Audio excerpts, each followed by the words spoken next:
KPCC president മാധ്യമങ്ങളെ കാണുകയാണ് ഡൽഹിയിൽ. അതിലേക്ക് മിനിറ്റ് ആ ഓപ്പറേഷൻ നിരീക്ഷിച്ചുകൊണ്ടിരുന്നത് BJP സംഘപരിവാർ ശക്തികളും CPM-ഉം നടത്തിയ രാഷ്ട്രീയ ഗൂഢാലോചന തന്നെയാണ് ഇത്. തുടക്കം മുതലേ കോൺഗ്രസും ഐക്യ ജനാധിപത്യ കക്ഷികളും ഇത് പറയുന്നുണ്ടായിരുന്നു. ഞങ്ങൾ പറഞ്ഞത് സംഘപരിവാർ ശക്തികൾ ശബരിമലയെ അയോധ്യയാക്കാൻ ശ്രമിക്കുന്നു, CPM ആവട്ടെ അത് കലാപഭൂമിയാക്കാൻ ശ്രമിക്കുന്നു. രണ്ടുപേരും പരസ്പര ധാരണയോടുകൂടി ആലോചിച്ചുറപ്പിച്ച ഒരു രാഷ്ട്രീയ ഗൂഢാലോചന തന്നെയാണ് എന്നാണ് ഞങ്ങൾ പറഞ്ഞത്. ഞങ്ങൾ പറഞ്ഞ കാര്യത്തിൽ നിന്ന് കടുകിട വ്യത്യാസമില്ലാതെ തന്നെ ഇപ്പോഴും മുന്നോട്ട് പോകാൻ സാധിക്കുന്നു. ശബരിമല പ്രശ്നത്തിൽ ഞങ്ങളെടുത്ത നിലപാടാണ് കേരളീയ പൊതുസമൂഹം അംഗീകരിച്ചിരിക്കുന്നത്. ഒരു ജനാധിപത്യ മതേതര രാഷ്ട്രീയ പ്രസ്ഥാനത്തിന് ഇതല്ലാതെ മറ്റൊരു നിലപാട് സ്വീകരിക്കാൻ സാധ്യമല്ല. ആ നിലപാടിന് എല്ലാ ഭാഗത്തുനിന്നും ഞങ്ങൾക്ക് അംഗീകാരം ലഭിച്ചിരിക്കുന്നു. വനിതാ മതിൽ കെട്ടാൻ തീരുമാനിച്ചപ്പോഴേ വനിതാ പ്രവേശത്തിന്റെ ആസൂത്രണവും തുടങ്ങിക്കഴിഞ്ഞിരുന്നു.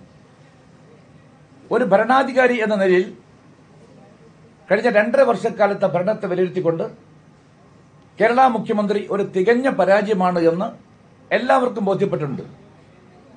ഒരു സംസ്ഥാനത്തും ഇത്ര ദുർബലമായ ഒരു ഭരണം ഇന്നുവരെ ഉണ്ടായിട്ടില്ല. ഭരണരംഗത്ത് തികഞ്ഞ പിടിപ്പുകേടിന് മുഖ്യമന്ത്രി ഇന്ന് പ്രത്യേകമായ ഒരു ബഹുമതി തന്നെ നേടിയിരിക്കുകയാണ്. എല്ലാ ഭരണാധികാരികളും ഭരണം പരാജയപ്പെടുമ്പോൾ ഇതുപോലെ കലാപങ്ങൾ ആസൂത്രണം ചെയ്യുന്നത് പലയിടങ്ങളും നമ്മൾ കണ്ട കാഴ്ചയാണ്. അതിന്റെ ഒരു ആവർത്തനമായിട്ട് മാത്രമേ നമുക്കിതിനെ നോക്കിക്കാണാൻ സാധിക്കുകയുള്ളൂ. ഇവിടെ ഏറ്റവും പ്രധാനമായ ഒരു കാര്യം നമുക്കെല്ലാം തന്നെ അറിയാവുന്ന പോലെ തന്നെ ഈ പ്രശ്നത്തെ സങ്കീർണമാക്കുക എന്ന് തന്നെയാണ് BJP സംഘപരിവാർ ശക്തികളുടെയും CPM-ന്റെയും ആഗ്രഹം. ശബരിമല പ്രശ്നം സത്യത്തിൽ യഥാർത്ഥ പ്രശ്നങ്ങളിൽ നിന്ന് ജനശ്രദ്ധ തിരിച്ചുവിടാൻ വേണ്ടിയിട്ടുള്ളതാണ് എന്ന കാര്യത്തിൽ സംശയമില്ല.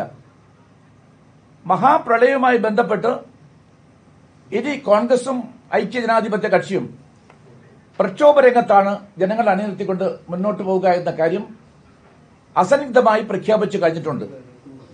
ഇത് സംബന്ധമായി വേണ്ട ഒരുക്കങ്ങളൊക്കെ തന്നെ ഞങ്ങൾ നടത്തിക്കൊണ്ടിരിക്കുമ്പോഴാണ് വീണ്ടും മുല്ലപ്പള്ളി രാമചന്ദ്രൻ KPCC പ്രസിഡന്റ് മാധ്യമങ്ങളെ കാണുകയാണ് ദില്ലിയിൽ. മുഖ്യമന്ത്രിയും സംഘപരിവാർ സംഘടനകളും ഒത്തുകളിക്കുകയാണ് ശബരിമലയിൽ. അവിടെ കലാപമുണ്ടാക്കാൻ 2 സംഘടനകളും ശ്രമിക്കുന്നു. മുഖ്യമന്ത്രിയുടെ പാർട്ടിയും ഒപ്പം CPM-ഉം ഒപ്പം BJP-യും ശ്രമിക്കുന്നു എന്ന ആക്ഷേപമാണ് മുല്ലപ്പള്ളി രാമചന്ദ്രൻ ഉന്നയിക്കുന്നത്. ഏതായാലും ശബരിമല നട തുറന്നു. വീണ്ടും ഇപ്പോൾ ഭക്തർക്ക് ദർശനം നടത്തിക്കൊണ്ടിരിക്കുകയാണ്. നേരത്തെ തന്ത്രിയും മേൽശാന്തിയും കൂടിയാലോചിച്ചാണ് നട അടച്ച് ശുദ്ധിക്രിയകൾ നടത്തിയത്. ഇപ്പോൾ നട തുറന്നു. ഏതാണ്ട് 3/4 മണിക്കൂറിന് ശേഷം ഒരു ചെറിയ ഇടവേളയ്ക്ക്